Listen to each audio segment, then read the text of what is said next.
Bienvenue pour ce nouveau partage de connaissances. Je veux commencer cette vidéo par une confrontation brutale avec la réalité, une vérité qui risque de vous mettre mal à l'aise. Si vous entriez dans un supermarché moderne aujourd'hui et que vous achetiez la plus belle pomme, la plus brillante et la plus parfaite sur l'étalage, savez-vous réellement ce que vous mangez? La plupart des gens voient une peau rouge impeccable et se sentent en sécurité. Ils y voient de la fraîcheur, ils y voient de la santé. Mais voici la vérité brutale que l'industrie agroalimentaire ne vous avouera jamais. Vous êtes en train de manger un zombie. Biologiquement parlant, cette pomme a probablement été cueillie il y a 3 mois, peut-être même 6 mois. Elle a été gazée avec des produits chimiques pour stopper son mûrissement. Elle a été irradiée pour tuer la moindre bactérie sur sa peau. Elle a l'air vivante, mais biologiquement, elle est morte. Ce n'est rien de plus qu'une coque de fibres sucrées, vide de toute vie probiotique. Nous avons été conditionnés à croire que la fraîcheur signifie quelque chose de dur, de brillant et de sans tache. On nous a appris à craindre tout ce qui semble ridé, mou ou brun. Mais quand il s'agit de véritable survie et de nutrition profonde, la beauté est un mensonge, le déclin est une destinée. Il y a 500 ans, Charlemagne, le premier empereur d'Occident, a ordonné qu'un arbre spécifique soit planté dans chaque jardin royal d'Europe. Un arbre qui portait des fruits ayant l'apparence de la pourriture.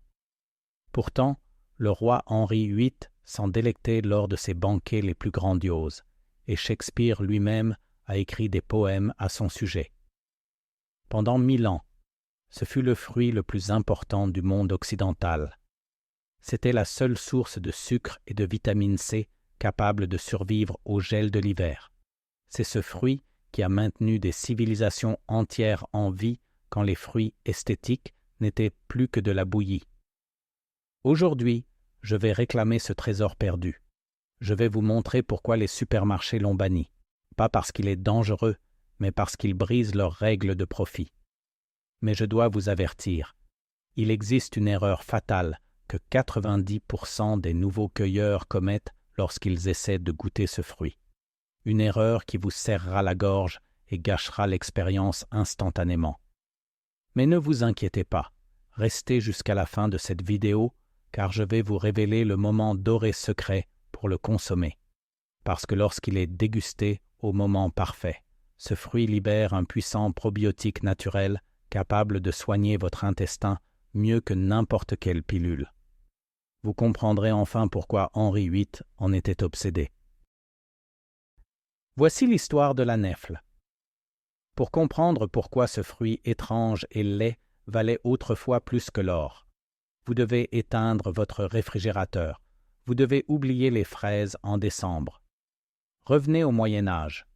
Nous sommes en novembre, les récoltes sont terminées, le blé doré est stocké, les pommes ont été cueillies il y a des semaines et commencent déjà à se flétrir dans la cave froide. Les mois de famine approchent. Les jours sont courts, le gel est brutal et le monde devient gris. Il n'y a plus de sucre, il n'y a plus de vitamine C fraîche nulle part dans le paysage, sauf sur un arbre. Alors que tous les autres arbres fruitiers sont entrés en dormance, perdant leurs feuilles et se rendant au froid. Le néflier, lui, s'éveille à peine. C'est un survivant. Il s'accroche à ses fruits à travers le givre, à travers les tempêtes et à travers la neige. Pour un paysan médiéval face à un hiver long et affamé, cet arbre n'était pas seulement de la nourriture, c'était un miracle. C'était le seul pont de douceur jeté au-dessus du gouffre gelé de l'hiver. Il fournissait une explosion d'énergie et de vitamines essentielles exactement au moment où le corps humain était à son point le plus faible. C'était l'or de l'hiver. Mais voici le piège. Et c'est là que l'esprit moderne s'embrouille. Lorsque vous cueillez une nèfle sur l'arbre à la fin du mois d'octobre, elle semble solide. Elle est dure comme de la pierre. Si vous essayez de croquer dedans à ce moment-là, elle est sèche, acide et incroyablement astringente. Elle a le goût de l'allant pur. La plupart des gens aujourd'hui en prendraient une bouchée, la recracheraient et abattraient l'arbre sur le champ. Ils supposeraient que le fruit n'est pas mûr, ou pire, qu'il est inutile. Mais nos ancêtres possédèrent la patience. Ils savaient que la nature possède un processus secret, une alchimie biologique qui transforme cette pierre en miel. Mais pour débloquer ce secret, vous devez laisser le fruit faire quelque chose qui terrifie le consommateur moderne. Vous devez le laisser pourrir. Ce processus s'appelle le blêtissement. C'est le test ultime de votre confiance envers la nature. Dans le monde moderne, nous assimilons le mou au gâté. Si une banane a une tache brune, nous la jetons. Si un avocat est trop souple, nous l'appelons un déchet. Nous sommes obsédés par la stérilité. Nous voulons que notre nourriture soit statique, immuable et morte. Mais la nèfle exige que vous embrassiez le déclin. Le blêtissement n'est pas une simple pourriture. La pourriture est causée par des bactéries et des champignons nocifs qui attaquent le fruit de l'extérieur. Le blêtissement, lui, est une transformation interne. C'est enzymatique. Lorsque vous récoltez les nèfles dures, vous ne les mangez pas. Vous les disposez dans une caisse remplie de paille ou de sciure de bois, dans un endroit frais, et vous attendez. Vous attendez des semaines. À l'intérieur du fruit, une réaction chimique miraculeuse se produit. Les enzymes brisent les parois cellulaires dures et astringentes. Elles convertissent les amidons complexes et les tanins en sucre simple et doux. Le fruit devient brun foncé, la peau se ride. Il commence à ressembler à une pomme cuite que l'on aurait oubliée trop longtemps. Pour un œil non averti, il semble ruiné. Mais biologiquement, c'est à ce moment précis que le fruit prend vie. Alors que la pomme zombie du supermarché est stérile et vide. Une nèfle blette explose de vitalité. Elle est riche en pectine, en antioxydants et en fibres prébiotiques qui nourrissent les bonnes bactéries de votre intestin. Elle se transforme d'une pierre dure en une pâte onctueuse, semblable à une crème pâtissière, avec un goût de beurre de pomme à la cannelle mélangé à un vin fin. C'est le dessert de la nature, mais vous ne pouvez y goûter que si vous êtes prêt à regarder au-delà de la surface laide. Alors, si ce fruit est si délicieux et si nutritif, pourquoi a-t-il disparu? Pourquoi ne l'avez-vous jamais vu à l'épicerie? La réponse est simple. La nèfle possède un défaut fatal. Elle ne peut pas être industrialisée. Le système alimentaire moderne n'est pas construit pour la saveur. Il est construit pour la logistique. Il est construit pour l'empilabilité et la durée de conservation. Les supermarchés ont besoin de fruits qui peuvent être cueillis pas mûrs, gazés, stockés dans d'immenses entrepôts pendant des mois, puis empilés sur 3 mètres de haut sans s'écraser. Ils ont besoin de fruits uniformes, brillants et durs. La nèfle brise chacune de ces règles. Quand une nèfle est prête à être mangée, quand elle est blette et sucrée, elle est molle, elle est fragile. Vous ne pouvez pas l'empiler, vous ne pouvez pas l'expédier à l'autre bout du pays dans un camion. Si vous la pressez, elle éclate. Et visuellement, elle ressemble à une bouillie brune. Elle n'est pas jolie sous les néons du rayon fruits et légumes. Alors, l'industrie a fait un choix. Ils ont décidé que l'efficacité était plus importante que la nutrition. Ils ont décidé que l'apparence était plus importante que le goût. Ils n'ont pas trouvé comment monétiser la nèfle. Alors ils l'ont effacée. Ils ont cessé de planter ces arbres. Ils ont cessé d'apprendre aux gens comment la manger. Et en 2 générations, un fruit qui a nourri des rois pendant 1000 ans a été oublié.